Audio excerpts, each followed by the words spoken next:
Hi hello ನಮಸ್ಕಾರ ಸ್ನೇಹಿತರೆ, ನಾನು ನಿಮ್ಮ ಮನೆಯ ಮಗಳು Girija Hiremath. Welcome to Gavisiri all in one channel. ಇವತ್ತಿನ ನನ್ನ ರೆಸಿಪಿ ಪ್ಲೇನ್ ಫ್ರೈಡ್ ರೈಸ್. ಬನ್ನಿ ಪ್ಲೇನ್ ಫ್ರೈಡ್ ರೈಸ್ ಹೇಗೆ ಮಾಡೋದು ಅಂತ ನೋಡ್ಕೊಂಬಿಡೋಣ.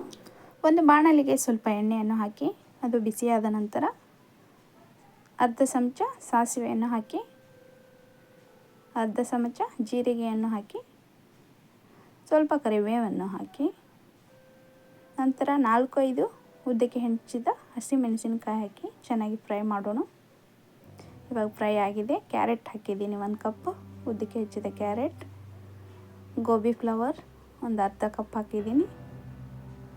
ಅರ್ಧ ಕಪ್ ಬೀನ್ಸ್, ಅರ್ಧ ಕಪ್ ಕ್ಯಾಪ್ಸಿಕಮನ್ನು ಹಾಕಿದ್ದೀನಿ. ಎಲ್ಲವೂ ಸಣ್ಣದಾಗಿ ಉದ್ದಕ್ಕೆ ಹೆಚ್ಕೊಂಡಿದ್ದೀನಿ.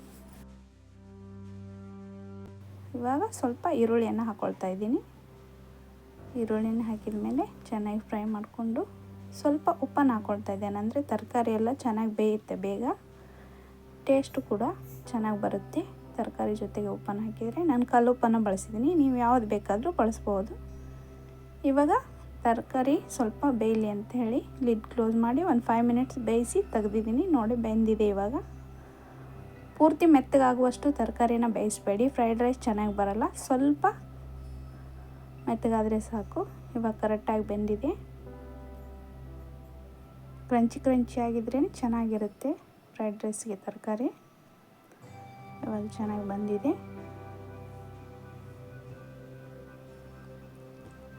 ಇವಾಗ ಶುಂಠಿ ಬೆಳ್ಳುಳ್ಳಿ ಪೇಸ್ಟ್ ಹಾಕಿ ಸ್ವಲ್ಪ ಬಾಡಿಸ್ಕೊಡ್ತಾ ಇದ್ದೀವಿ. ಇದಕ್ಕೆ ಯಾವುದೇ ಮಸಾಲೆನೂ ಹಾಕ್ತಾ ಇಲ್ಲ. ಸೋಯಾ ಸಾಸ್ 1 ಸ್ಪೂನ್ ಆಗುವಷ್ಟು ಸೋಯಾ ಸಾಸ್,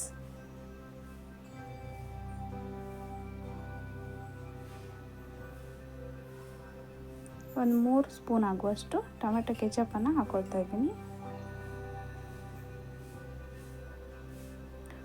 ಮಸಾಲ ಇಷ್ಟಪಡದೇ ಇರೋರಿಗೆ ಅಥವಾ ಆ್ಯಸಿಡಿಟಿ ಇದೆ, ನಾವು ಮಸಾಲ ತಿನ್ನಲ್ಲ ಆದರೂ ಫ್ರೈಡ್ ರೈಸ್ ತಿನ್ನಬೇಕು ಅಂದರೆ ಈ ರೀತಿ ಮಾಡ್ಕೊಂಡು ತಿನ್ನಿ. ಫ್ರೈಡ್ ರೈಸ್ ತುಂಬ ಚೆನ್ನಾಗಿರುತ್ತೆ. ನೀವು ಖಾರ ಜಾಸ್ತಿ ಬೇಕು ಅನ್ನೋರು ಕಾಳು ಮೆಣಸಿನ ಪುಡಿ ಅಥವಾ ಪೆಪ್ಪರ್ ಪೌಡ್ರ್ ಆದರೂ ಹಾಕೋಬೋದು. ಮಸಾಲ ಫ್ರೈಡ್ ರೈಸ್ ಇಷ್ಟಪಡದೇ ಇರೋರು ಇದನ್ನು ತುಂಬ ಇಷ್ಟಪಟ್ಟು ತಿಂತೀರ. ಇವಾಗ 1 ಕಪ್ ರೈಸನ್ನು ಹಾಕ್ಕೊಳ್ತಾ ಇದ್ದೀನಿ. ಎಲ್ಲವನ್ನು ಚೆನ್ನಾಗಿ ಮಿಕ್ಸ್ ಮಾಡಿ ಫ್ರೈ ಮಾಡಿದರೆ ಫ್ರೈಡ್ ರೈಸ್ ರೆಡಿ ಆಗುತ್ತೆ. ಇವಾಗ ಸ್ವಲ್ಪ ಸ್ಪ್ರಿಂಗ್ ಆನಿಯನ್ ಮತ್ತು ಕೊತ್ತಂಬರಿ ಸೊಪ್ಪನ್ನು ಹಾಕ್ಕೊಂಡಿದ್ದೀನಿ. ತರಕಾರಿ ತಿಂದಿರೋ ಮಕ್ಕಳಿಗೆ ಈ ರೀತಿ ಮಾಡಿಕೊಟ್ರೆ ತುಂಬ ಇಷ್ಟಪಟ್ಟು ತಿಂತಾರೆ. ಈಗ ಇನ್ನೂ ಸ್ವಲ್ಪ ಕೊತ್ತಂಬರಿ ಸೊಪ್ಪನ್ನು ಹಾಕ್ಕೊಳ್ತಾ ಇದ್ದೀವಿ. ಇವಾಗ ಫ್ರೈಡ್ ರೈಸ್ ರೆಡಿಯಾಗಿದೆ. ಇದನ್ನು ಸಾಸ್ ಜೊತೆ ಮತ್ತು ನಿಂಬೆಹಣ್ಣಿನ ಜೊತೆ ಸವಿಬೋದು. ನೋಡಿ ಎಷ್ಟು ಚೆನ್ನಾಗಿ ಬಂದಿದೆ ಫ್ರೈಡ್ ರೈಸ್. ನೀವು ಮನೇಲಿ ಒಂದು ಸತಿ ಮಾಡಿ ನೋಡಿ, ಹೇಗೆ ಬಂತು ಅಂತ ನಂಗೆ ಕಾಮೆಂಟ್ ಮಾಡಿ ತಿಳಿಸಿ. ನಾನು ಮಾಡಿರೋ ಫ್ರೈಡ್ ರೈಸ್ ರೆಸಿಪಿ ನಿಮಗೆ ಇಷ್ಟ ಆಗಿದ್ದರೆ ಲೈಕ್ ಮಾಡಿ, ಶೇರ್ ಮಾಡಿ, ಸಬ್ಸ್ಕ್ರೈಬ್ ಮಾಡೋದನ್ನು ಮರಿಬೇಡಿ friends. Thank you for all subscribers and thank you for watching.